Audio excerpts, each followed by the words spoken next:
This is a film made by Casbah. We are a charity. We help people with learning disabilities. We support them to speak up for themselves. This means their voices are heard and they can stand up for their rights. We believe it is important to include the stories of people with learning disabilities in Birmingham's history. So, we applied to the National Lottery Heritage Fund. They gave us the money to do this project about special education. We want to thank them for their support. Last year was the 50th anniversary of when the government passed a law called the Education Act. This law said the government must give everyone a place at school. Before 1970, parents of children with learning disability could get a letter saying, "Your child is ineducable."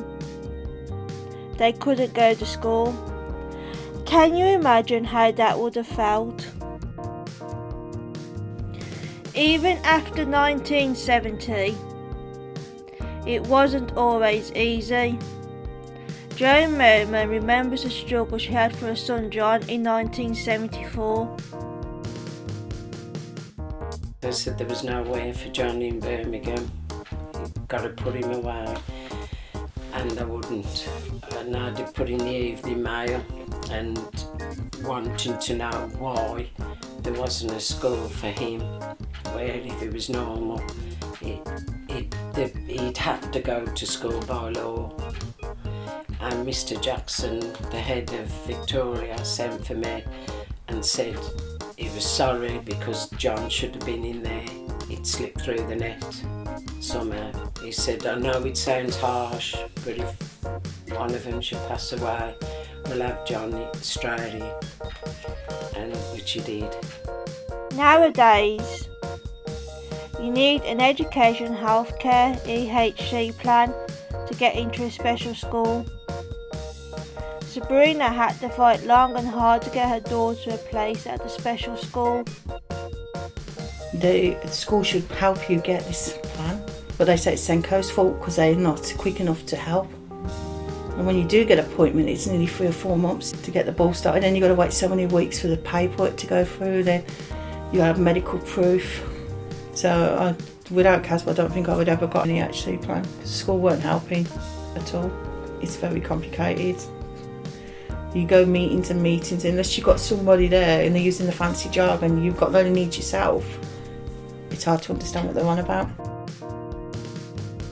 Despite all the problems, there are now over 4,000 pupils attending special schools in Birmingham. Not everyone with a learning disability goes to a special school. Some people think it is better if everyone studies in the same schools. They want their children to be included in mainstream schools. We think special schools play an important role. They give a lot of support. They create a community for the people who go there. Our project worked with 4 special schools in Birmingham: Dame Ellen Pinsett Primary, Fox Hollies, Mayfield and Victoria. We train pupils in each school to do interviews with the pupils, teachers and parents to find out what their schools are like and how they have changed since 1970.